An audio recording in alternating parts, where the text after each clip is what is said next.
Hello friends, welcome to Grade Up and welcome to another class of General Science where we are discussing the entire general science of physics, chemistry and your biology in detailed and in comprehensive nature which is required for our EPFO exam. So as some of you are aware, if you've listened to yesterday's class, we have begun the chemistry part. Okay, we have finished physics and we have begun the chemistry part, and you can also see the quizzes, you can see the tests which are provided to you, and you can see the questions which are framed from the class also. Okay, many questions you'll be seeing from the class. And today is the second class of chemistry. Yesterday, for example, we have seen the basic atomic structure and basic fundamentals of your radioactivity. So today we shall discuss the most important part of chemistry, which is asked very generally in all our competitive examinations, be it EPFO, be it CDS, or even your CAPF or even IB banking examinations, wherever general science is there. SSC, for example, is your metals and non-metals. Throughout the entire spectrum of the competitive examinations, this is a very important topic. Okay, metals and non-metals. What are metals? What are non-metals? And what are ores? What are the alloys? How are alloys formed? How are you combining two metals to form an alloy? And we shall wrap it up with discussion of three important non-metals. We shall see carbon, hydrogen, and nitrogen. Okay, that is the agenda of today's class. Good evening, Udaya. Good evening, everyone. So any doubts from the previous class, so you can let me know. I had given you some sort of understanding of radioactivity, and I also told you nuclear fusion and nuclear fission. You can research more about it, where the fission reactors are there in India. So I hope you've done it. Any doubts, you can let me know. All right. I don't know how many of you have done the homework. Anyway, let's begin today's class. So first we shall have the discussion on metals. What do you understand by metals? What do you understand by metals is, Yada, we should be knowing what are the properties of metals. Okay, because once you read all the properties of metals, all the properties, physical properties and chemical properties of metals and non-metals, then the difference will be more clear to you. So metals, they are the electropositive elements in the periodic table. So what do you understand by electropositive? Electropositive basically means it has a tendency to give electrons.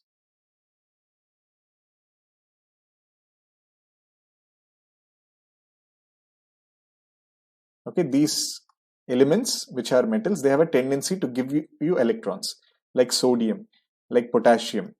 Okay, the ones which are on the left hand side of your periodic table: lithium, sodium, potassium, okay, beryllium, magnesium, calcium, all these are metals. Okay, metallic in nature, the metals which we see in our daily lives, wo hai. And let us see their physical and chemical properties. Physical properties kya honge? Metals, they are shiny. Okay, as you know, if you've seen iron, steel of course is not a metal, it's a type of alloy. So iron, I hope everyone has seen iron. Similarly, you must have seen lead, you must have seen other gold, silver are costly metals, platinum, all these metals you must have seen. So what are their common properties? They have a bright sort of, yes, so they are gold also. Gold is a metal. Okay, so they have a shiny or lustrous nature. Okay, they are silver gray in color except your copper and gold. Okay, these have a fairly yellowish type of color, but most of them are silver gray in color. Similarly, they are sonorous. What do you understand by sonorous? Sonorous means they provide sound. Okay, if there is a metal, okay, this is a metal of my spectacles. If I bang it, what sound will I get? I'll get a sonorous sound. Okay, that means it provides me sound. It's a good conductor of heat and electricity, except your lead and mercury. Okay, mercury, as such, it's a liquid. We have it here. See, at room temperature, all the metals are solid form except mercury. Okay, the mercury, that's why you use it in your thermometers. There in thermometers, you must be thinking it conducts electricity very well, but it's not conducting electricity, it's expanding very well. As such, if you see, your lead and mercury, they are very poor conductors of electricity and heat. Okay, and they have high melting and boiling points. Yes, so they are copper also is metal. Copper is the most famous metal. Okay, they have high melting and boiling points, except cesium and gallium. Okay, for us in chemistry, the problem with chemistry is there are some properties, but every property has an exception. So in chemistry, more than the properties, you need to know the exceptions, and they ask you the exceptions in the exams. So metals, they are shiny in nature, they are lustrous, but except gold and copper. Sonorous, all are sonorous. They are good conductors of heat and electricity except lead and mercury. They have high boiling and melting points except cesium and gallium. For example, cesium, if you take it in your hand, of course, wearing gloves, after wearing gloves, if you take it in your hand, it will melt on your hand. That means at room temperature itself, the cesium will melt in your hand. So, except cesium and gallium, they have a very high melting points. For example, iron. Iron, to burn it, you need very high temperatures, okay, of roughly 700 to 800 degrees you need to burn it. So, it has a very high melting and boiling point. And they are very dense. Okay, the density is very high, or their mass per unit volume is very high. So among metals, osmium is the one which has the highest density, and lithium has the least density. Okay, and they have ionic bonding. I'll tell you what is ionic bonding. And they're moldable. Moldable matlab they're malleable. They can be converted in the form of sheets. Metallic sheets bana sakte hain. Okay, they are opaque. You can't see through iron. They are ductile. Matlab they can be made into wires. Okay, moldable, malleable, ductile, ये सारे उनके properties है. Melting point and boiling point. Melting point basically means conversion of solid to liquid. Okay, boiling point is conversion to liquid to gas. So iron, if you are converting it from solid to liquid, the liquid iron which you have to form, that is its melting point. For example, ice. Okay, ice to water is the melting point, 0 degrees Celsius.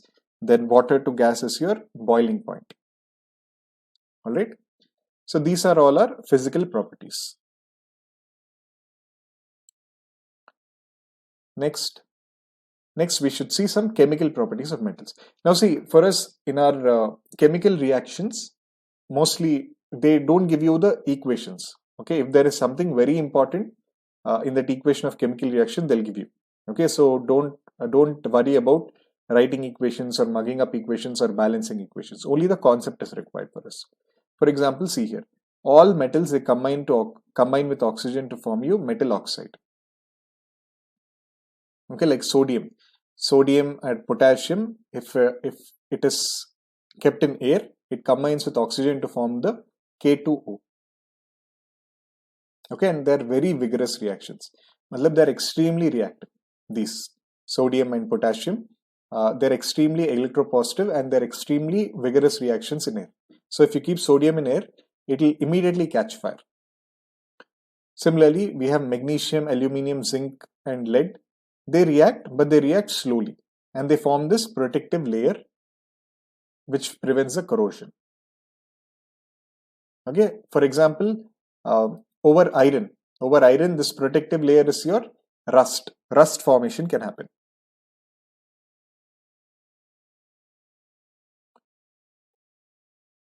Okay, for example, magnesium and oxygen, they combine to form MgO. Okay, Mg burns with a bright dazzling light in oxygen. Yes, opaque means not able to see. Okay, this pen is opaque. I can't see through the pen. Okay, but a water bottle, a glass is transparent. Okay, it's not opaque. All right. So your iron and copper, they don't burn in air, but they combine to oxygen to form the oxide, and they take a lot of time. Okay, slowly they burn in air, like rust formation. On iron, if you see rust jo form hota hai, that is iron oxide which is formed. And metals like silver, platinum, and gold, they don't burn or react with air. These are your noble metals.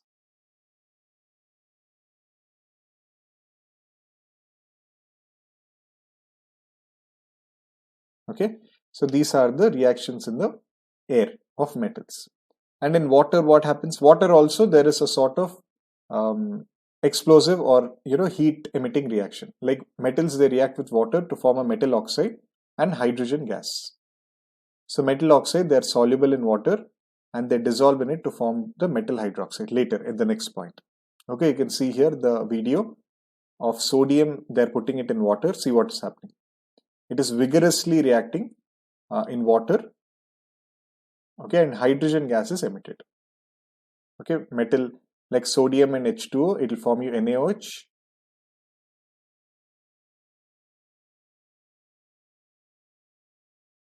And hydrogen gas.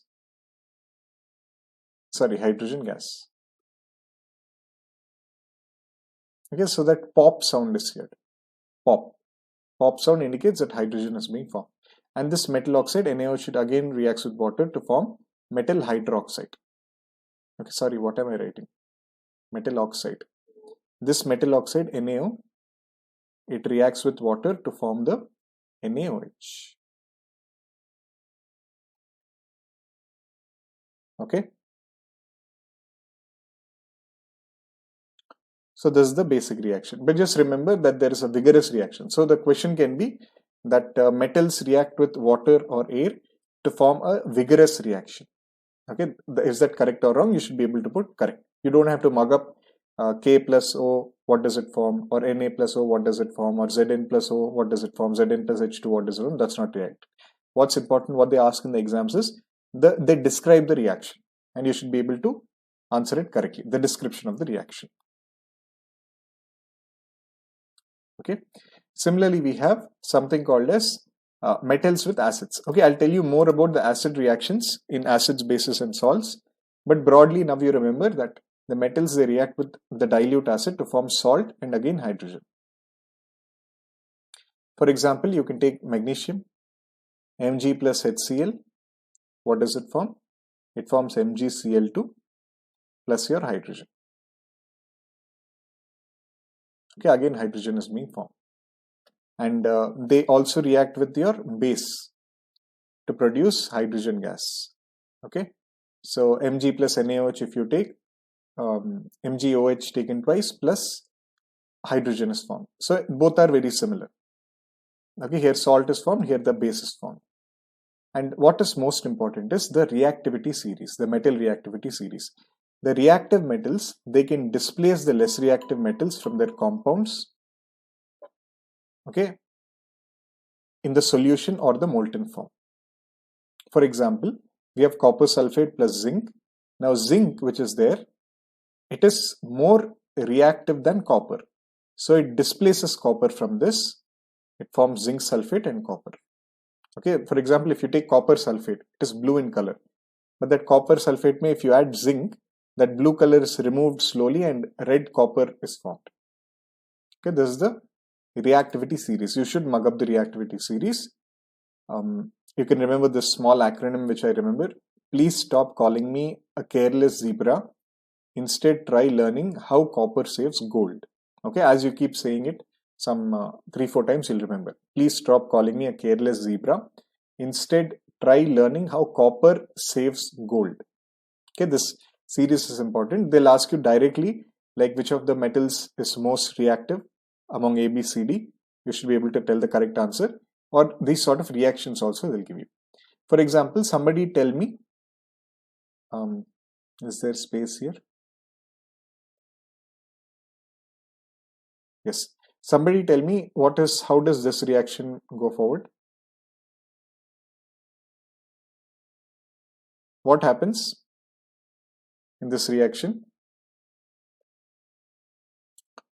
What are the products of this reaction? ZnSO4 plus copper.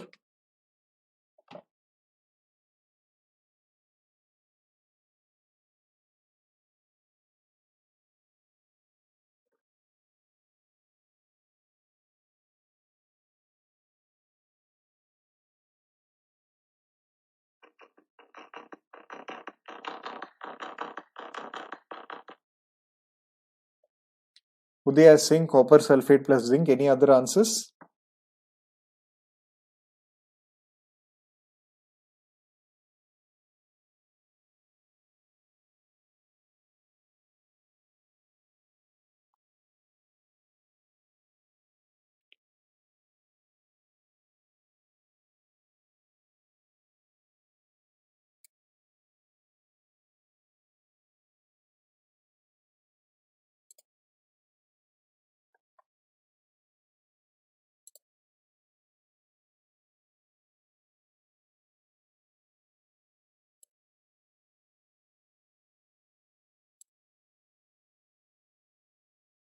Yeah. Any other answers? Zinc tin SO4 plus copper क्या हो सकता है? See, Udaya, copper sulfate and zinc is not formed because that's why I told you should remember the metal reactivity series. This is what they'll ask you in the exam. Here, copper जो है, it is less reactive than zinc in the series. So copper cannot displace zinc from ZnSO4. Zinc can displace copper, but copper cannot displace zinc. That is what I was telling you. Okay, you should remember that's why the metal reactivity series. So if you add copper to zinc SO4, nothing happens. Okay, so you should be knowing this displacement reaction. As I told you, zinc is more reactive. So zinc, imagine like copper and SO4, they are boyfriend and girlfriend, and zinc jo hai, he's or imagine she's more attractive. Okay, but this shouldn't happen. I mean, just as an example, just as a fun example, I'm saying if it's more attractive or more reactive, it'll take away the sulfur from copper. But copper is lesser attractive, it is less reactive, it cannot take the ZnSO4. Okay, that's why please remember the series and don't tell this to anyone. Okay, this is a simple, funny way to remember the metal reactivity series ka concept. Okay, and you should know the occurrence of metals. The Earth's crust is major source of metals. Like in the seawater, we have sodium chloride, magnesium chloride, and the elements which occur naturally in the Earth's crust, they are called as minerals. At some places, the minerals form higher metals and they can be profitably extracted. It's called as ores. Okay, so what is formed? I mean, the metals, for example, zinc metal is there. It might be formed as ZnSO4. But from the ZnSO4 in that area, a particular compound of that mineral, if it's profitably extracted, matlab you'll get more zinc there with more efficiency. It is your ore. Okay, and how do you extract metals? If a metal is of high reactivity, like potassium or zinc or higher reactivity metals, you electrolyze it. It's a refining method, and just by electrolyzing it, you'll get the pure metal. And if it's of medium reactivity, then the carbonate ore ko you calcinate and sulfide ore ko you roast. Okay, these processes you don't have to know in depth. They're all deep metallurgy actually. And you'll form the oxide of metal. Basically, what are you doing in calcination roasting? You're adding oxygen. You're oxidizing. So the metal oxide is formed. As we have discussed, the metal and oxygen in the air, they form the metal oxide. Then you reduce it and then you purify it. Similarly, if you have a low reactivity, if their sulfide ores are there, sulfide always they are roasted. Okay, sulfur and roasting you remember. And carbonate and calcination you should remember. Okay, and these are the important ores of metals. So these are the ores from which you can profitably extract the metals. Okay, this you should mug up. They ask very, very frequently in exams. I mean, this element from which ore you're getting. Okay, they're very frequently asked, so you should mug up. Like aluminium, its ore is bauxite. Bauxite is Al2O3.2H2O. Aluminium can also be got from corundum. Corundum is Al2O3. Okay, mostly in India we have bauxite and corundum itself. Okay, in the Odisha and your Jharkhand belt, you have bauxite ores and corundum belt. Okay, similarly we have cryolite. Cryolite is Na3Al(F6) and calcium ka dolomite, MgCO3, CaCO3. Then limestone, CaCO3. Copper you can get from copper glance, which is Cu2s, and copper pyrites, which is CuFeS2. Okay, actually pyrites are FeS2. So copper pyrites become CuFeS2. Okay. Next we have malachite.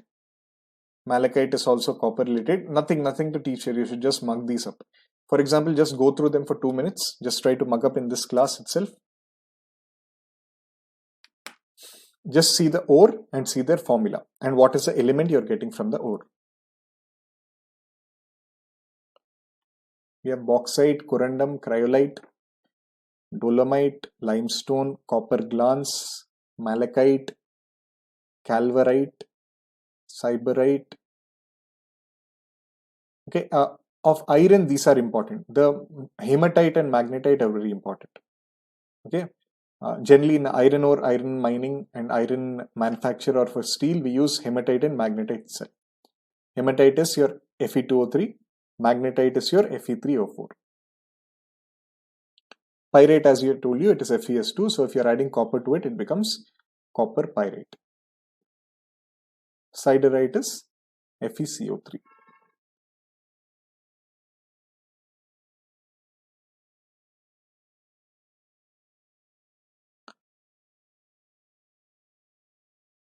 Fine? याद हो गया सबको? This is tellurium in calverite. Tellurium है ये.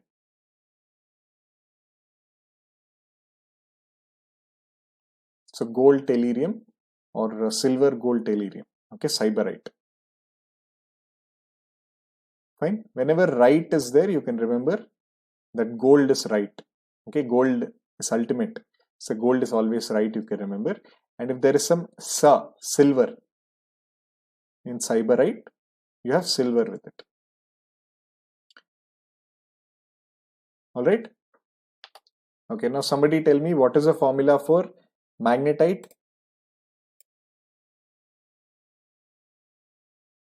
Sir, first ore gives more mineral. Yes, generally ores means there are more minerals in that.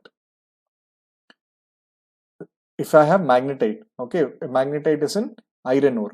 So from that magnetite, I can be getting more iron from the magnetite.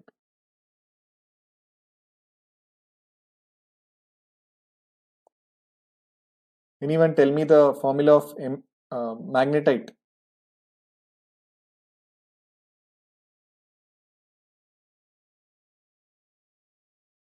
See, हमें class ऐसा होना है कि class के बाद you should just revise before exam. Okay, because we don't have much time, so whatever you're learning in the class, you should learn completely in the class. Jaldi se. Yes, Fe3F4, very good, Udaya. Similarly, tell me the formula of your copper pyrite.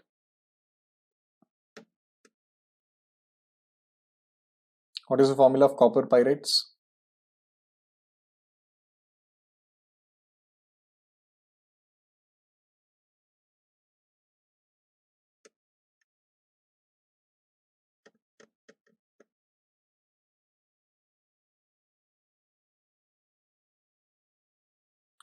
Anyone?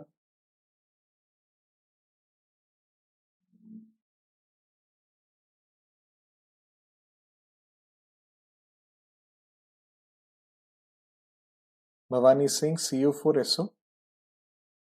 No, copper pyrite is Fe2S. So Fe2S is iron pyrite. So your copper pyrite is CuFe2S. Okay, CuFeS2. This is your copper pyrite. Okay, similarly, somebody tell me calverite.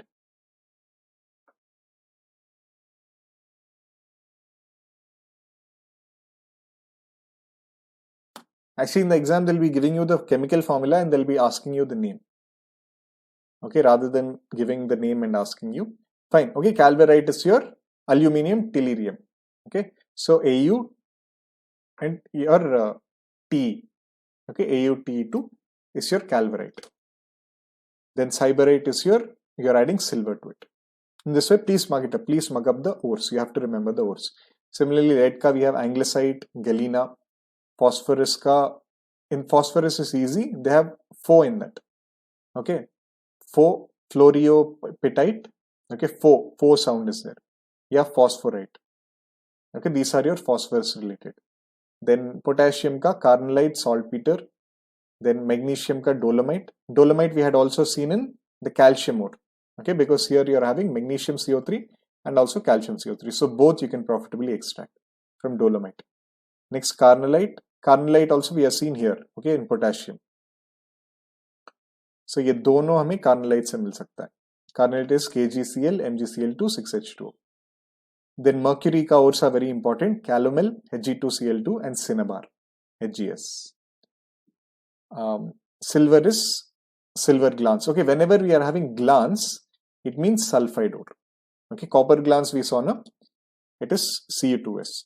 So glance is, you can remember as, it's a sulfide ore.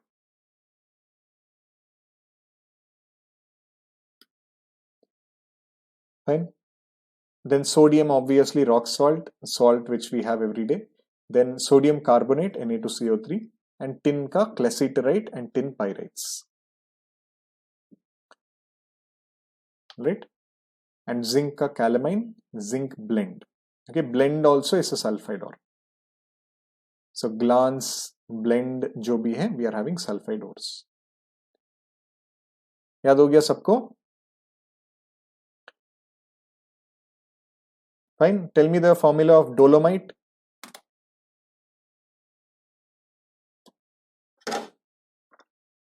Dolomite का क्या formula है?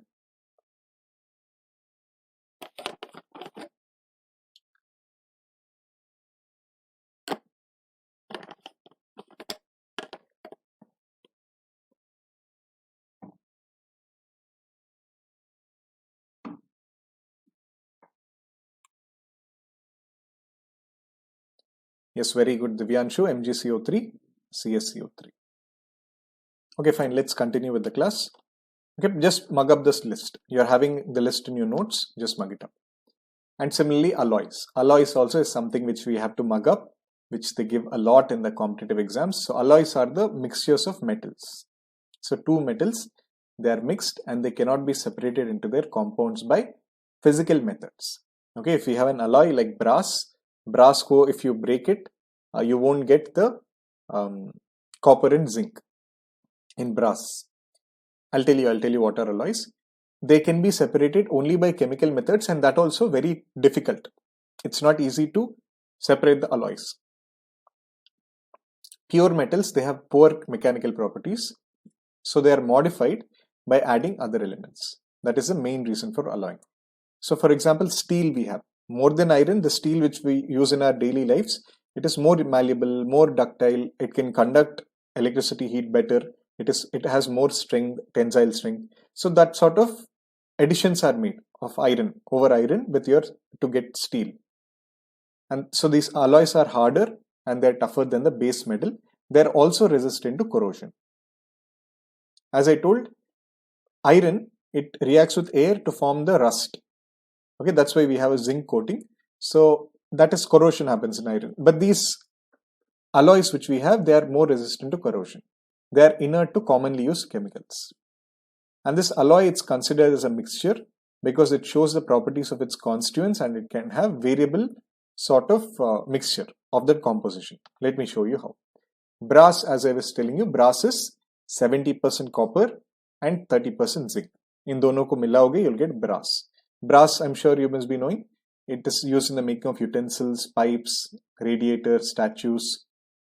In all this brass, jo Bhagwan ke liye, in the puja room, generally the brass sort of dishes or brass sort of utensils are kept. It is considered pious, mainly because it's costly. Okay, brass is costly, so you use brass metals. It is copper and zinc. Next, we have bell metal. Bell metal and bronze both have a similar composition, but the ratio is different. In bell metal, we are having copper in a lesser ratio. In bronze, we are having copper to a more ratio. Okay. Bell metal mein, it's used for casting of bells. In bronze, its copper is 90%. It is used for coins, bronze coins, ornaments, utensils and statues. Next, we have duralumin. Duralumin क्या है? नाम में ही al है. So aluminium हो गई. Then we are having copper and we are having magnesium. Magnesium is there to a very small extent, just 0.5%. So in all these, you can see copper is fairly common. So copper is fairly used, like it's one of the most abundant metals, copper. Okay, so it's very commonly available. So we use it for making these alloys. Homogeneous means similar composition throughout. Like water is homogeneous. Okay, water means all throughout water, there's a similar composition. So in this alloy also, when you're making, you can't take one part of alloy and say that here there is different ratio. All throughout the alloy, there is the equal ratio of the metals which we are seeing. ठीक है. Similarly, steel, as I was saying, what do you have in steel? You have iron, and you're having NiCr, nickel and chromium.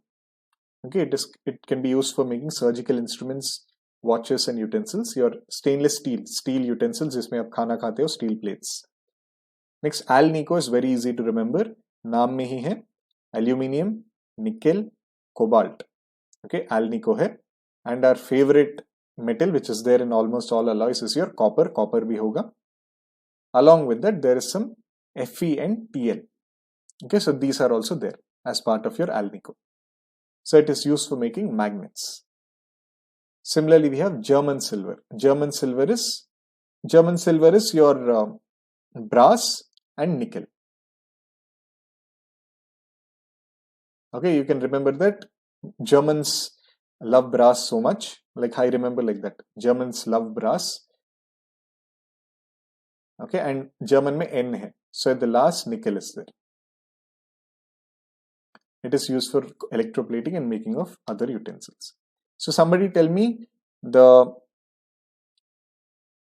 in bell metal, what is the composition of bell metal?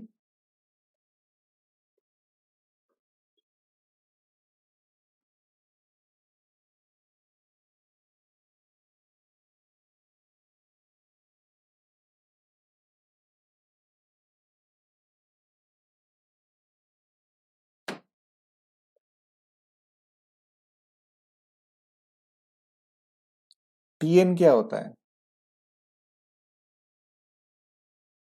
There is nothing called Tn, Udaya. You should write Sn. Okay, Sn is your tin, stannum. Okay, there is nothing called Tn. But you're correct. In bell metal, we have copper and tin. Okay, similarly, tell me German silver. In German silver, what are the metals which we have?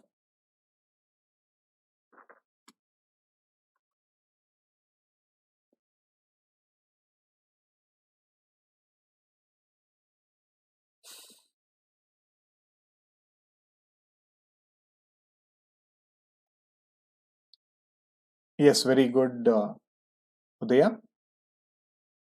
In German silver, ferrum is not there. Iron is not there. You are telling stainless steel ka. In German silver, we have copper and your zinc. Okay, German silver, we have copper, zinc and Ni. Stainless steel mein we have Fe, Ni, Cr.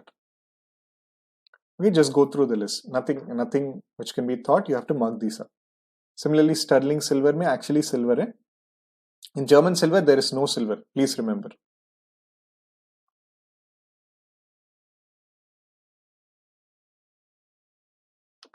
Here in sterling silver, we have silver and copper. Copper is there always. Okay, not always. In most of the alloys, it has.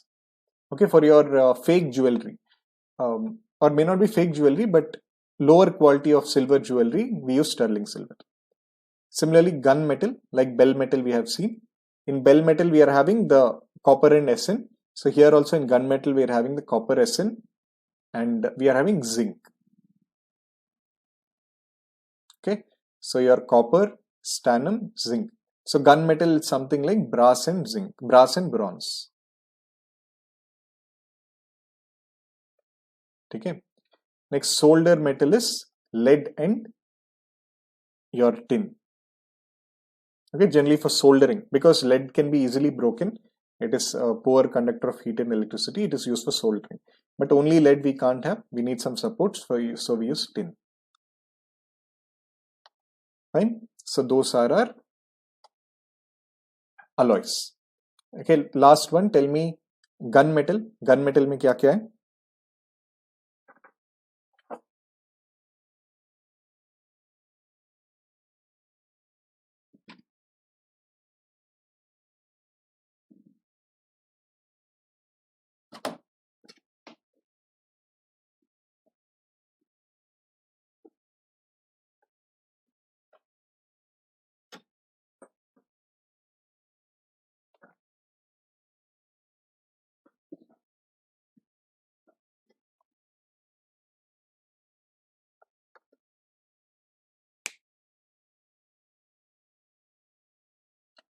gunmetal. Uday, you don't have to worry about the percentages. That much you don't have to remember.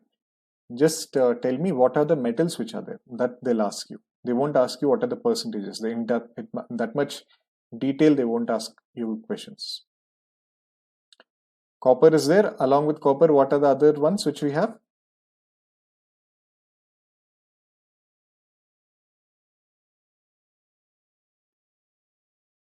Anyone?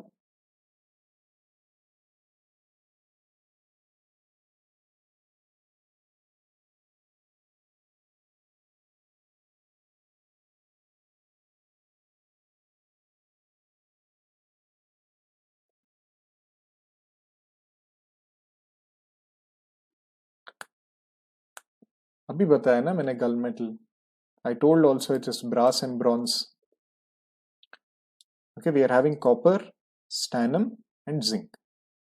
Okay, so I know it takes some time because I have been teaching so many batches. I remember this. It's like I mugged these up. But please go through this list. Go through the list of ores. Go through the list of alloys. Okay, next class I'll be asking you some alloys and the ores. I'll ask you, so please mug them up.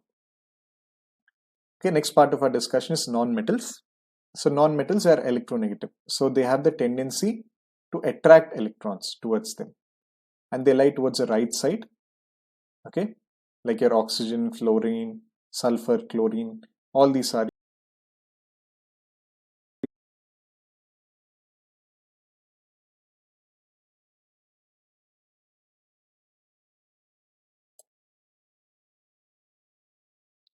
Yes, I'm really sorry for the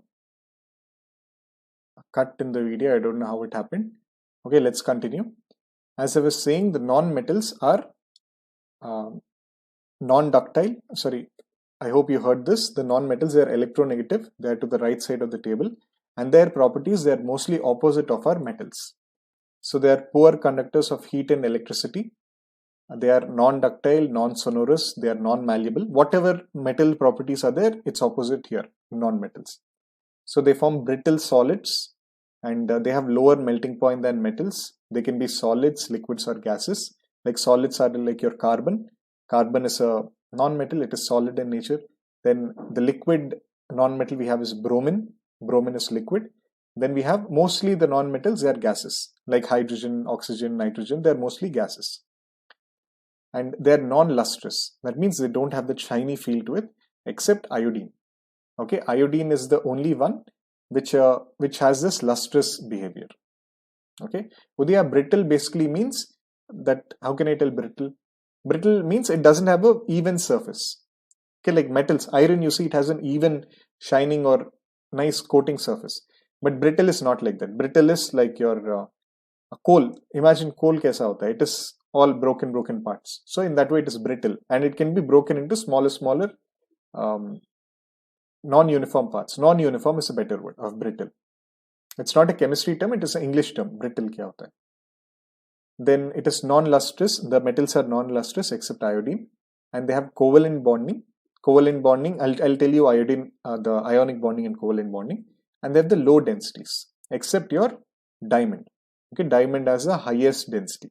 Even if you compare metals and non-metals, it has the highest density. And among metals, we had seen osmium has the highest density, and among non-metals, and on the whole, diamond has the highest density. Except diamond, they have low density, but if you leave out diamond, generally the non-metals, they have a low density. That's why they are in the gaseous form, because of their low density. Then what are the chemical properties? They react with oxygen to form acidic oxides. Like sulfur and oxygen, if you see, sulfur dioxide is formed. Okay. Then generally non-metals, they do not react with water, though they may be very reactive in air. And these non-metals, they are stored in water. Like phosphorus. You can see phosphorus here. If you just keep it in air, it is forming this sort of very reactive nature. Phosphorus. The non-metals, they also do not react with acids, and their reactions with your bases are complex. Okay, acids and bases reactions we'll see in the next class. We'll see in detail. I'll tell you acids, bases, salts. Then metals, where can you use metals? All the metals which we saw, iron, your copper, zinc, all of them you can use for machinery, automobiles, trains, aeroplanes, making cooking utensils, making industrial gadgets, satellites. And the non-metals, they have several uses. Like for life we need oxygen, for fertilizers we need nitrogen, phosphorus, and your potassium also. Potassium also we can use for fertilizers. Mostly the fertilizers we have the NPK. Okay, they can be used for purifying water, like chlorine, bleaching powder. That's why they add it in water in swimming pools and all, to purify the water. Similarly, they can be applied on wounds, like the tincture of iodine, that iodine solution. Not now, but in previous days when there were no antiseptics or antibiotics, they used to apply this iodine. Iodine solution is added so that that will disinfect the wound. And it can be also used in crackers, like sulfur. In our crackers which we have, the sulfur dioxide gases which are produced. Okay, and how do the metals and non-metals react? Metals, as I told you, they are electropositive. So atoms of metal, they can lose electrons. And non-metals which we have seen, they are electronegative, so they can get the electrons. And oppositely charged ions, they attract each other, forming ionic compounds. So how do they react? For example, we have sodium, which is metallic, and chlorine, which is non-metallic. So on sodium, there is an extra electron. Okay, we have the equal states if you see the Bohr's model of atom, which we discussed in the previous class, there are some stable states of 2, 8, 8, 16. So SA, this sodium is in the stable state of 2 and 8, but it has one extra electron. So that extra electron, it has to give away to attain stability. So yes, Udaya, sulfur dioxide is dangerous for the atmosphere. Okay, it is part of the air quality index also. Your nitrogen dioxide, sulfur dioxide, ozone, your lead, carbon monoxide, all of these are dangerous for the environment. Then chlorine, which is there, it is short of one electron to attain the valence state. That's why it is highly electronegative. So there is the transfer of electron from positive to negative. So this will get positive and this will get negative. Fine, and this is your ionic compound, like sodium chloride. So ionic compounds, they are solid and they are generally brittle. They have high melting and boiling points. To break the bond between them, there is considerable energy which you have to expend. Then they are generally soluble in water. As you know, salt, which is there, it is generally soluble in water. It's a polar solvent, and it's insoluble in kerosene and petrol. And they can conduct electricity in the solution and in the molten state. Why? Because in the solution, they form these ions. So once we have ions, they can conduct electricity very well. Okay, these are your ionic compounds. And towards the last part, a quick discussion we'll just have on the most important non-metals, which are hydrogen, carbon, and nitrogen. So firstly, hydrogen. Hydrogen, actually, it is the most abundant element in our universe. For example, in our atmosphere, what is the most abundant non-metal? Anyone? हमारे atmosphere में which gas is there?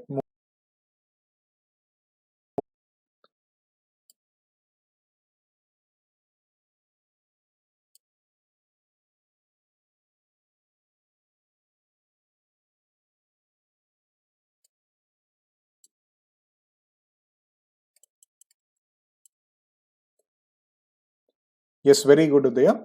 Nitrogen. Okay, nitrogen has the highest sort of your abundance. In our atmosphere, we have nitrogen, then oxygen, then argon, then carbon dioxide, and so on. But in the universe, if you see, in the universe, we have highest is actually hydrogen. Okay, and hydrogen is the lightest element in the periodic table. It was discovered by Henry Cavendish in 1766. Its atomic number is 1. All this we discussed yesterday in the atomic structure, and they have 3 isotopes. The H1,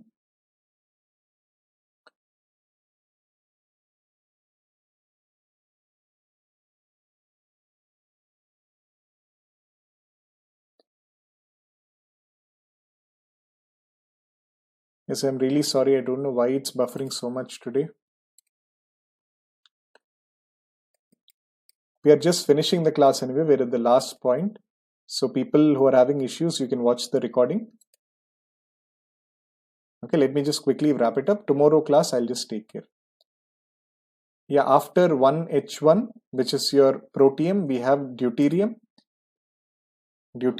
then tritium. We discussed this yesterday, Udaya, in the isotopes, isobars. I hope you watched yesterday's class. And dihydrogen, which is there, as I was telling, it is colorless, odorless, and highly flammable.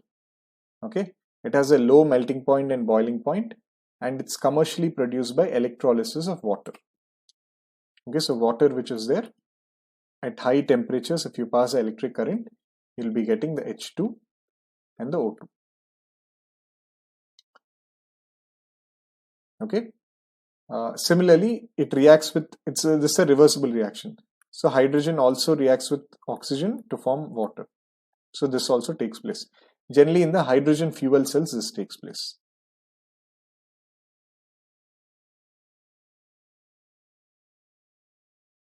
Okay. And they react with nitrogen to give ammonia. Okay. This process is called as, anybody knows the name of this process? This process is your Haber's process.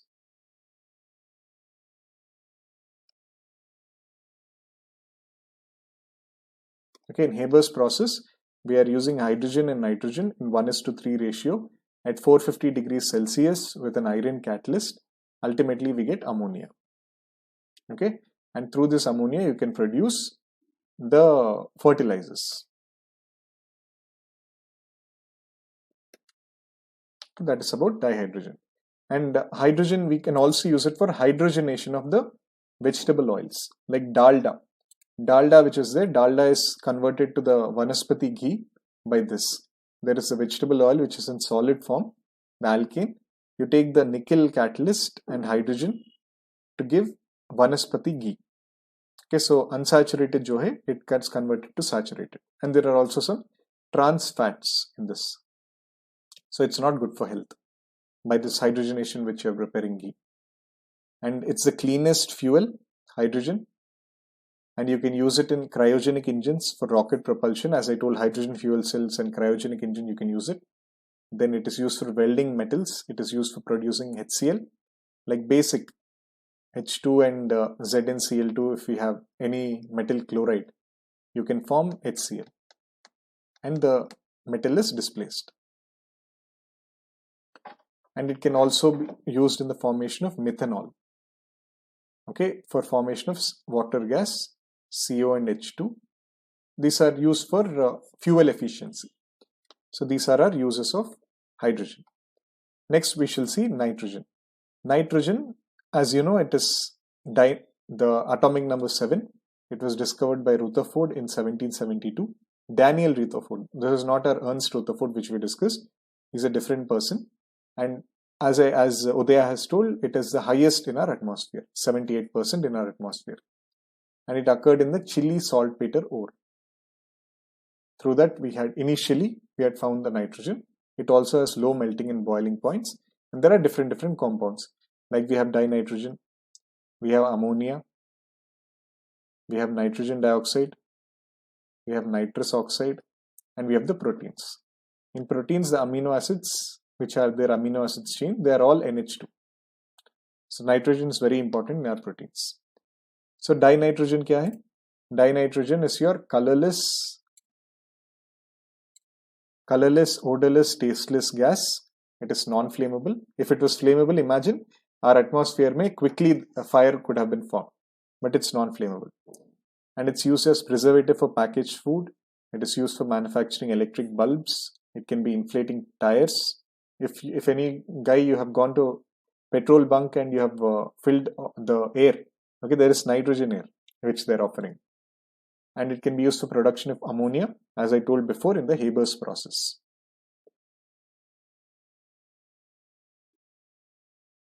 And it is used for refrigeration, for the liquid ice, in the formation of liquid ice, in the solid ice.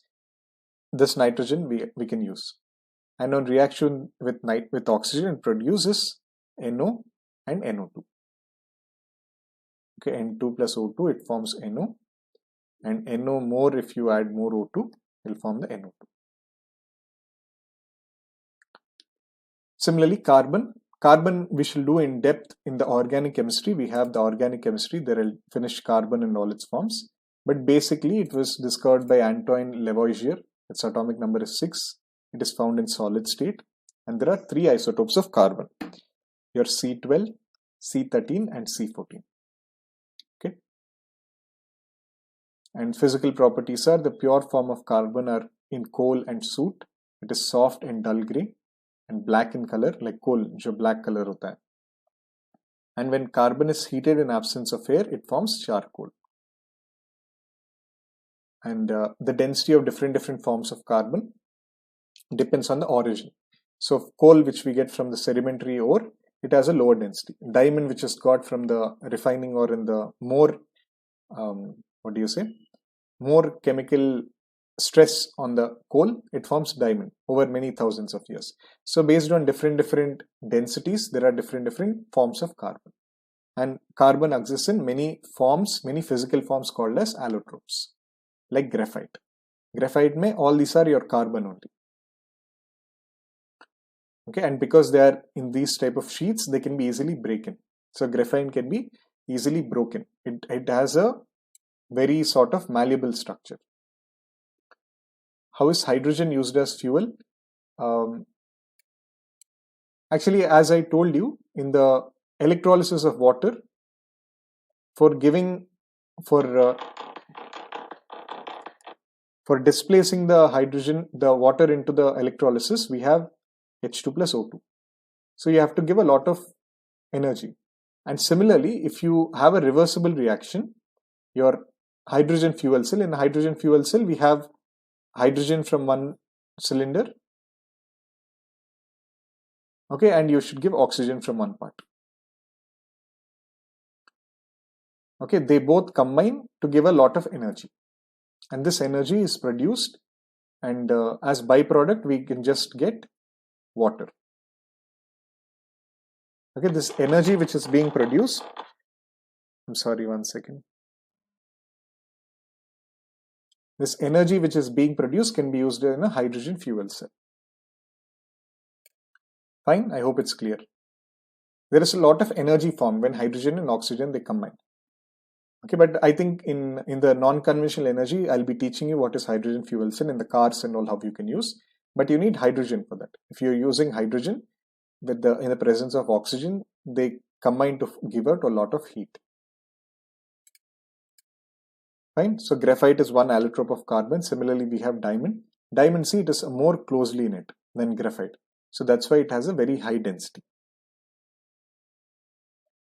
It has high density, high melting point, high boiling point, diamond. Okay, because of its chemical structure, very closely in its structure.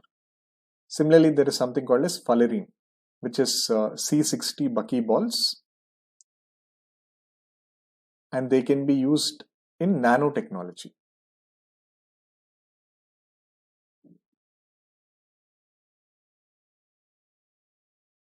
Okay, like this buckyball, they can be used for drug delivery, or this sort of carbon. Okay, fine. This graphene sheets also can be formed by this carbon formed at a nano level. This has,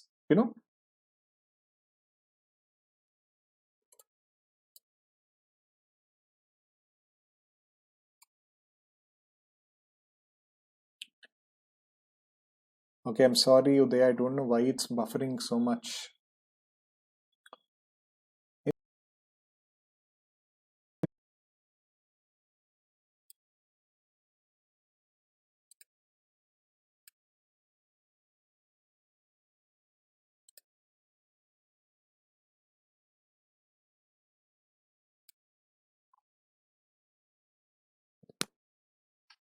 Yes, sorry everyone.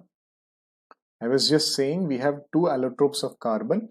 One is fullerene and one is your graphene. Okay.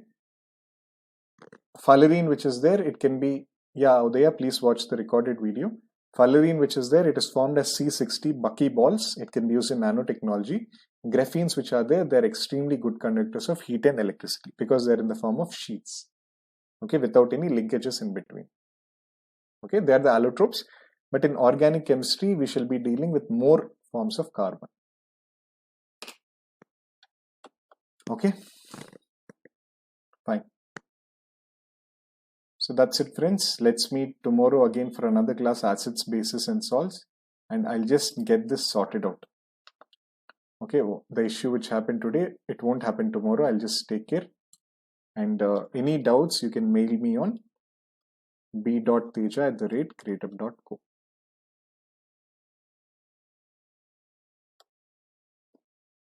Fine, let's meet tomorrow, same time. Thank you so much.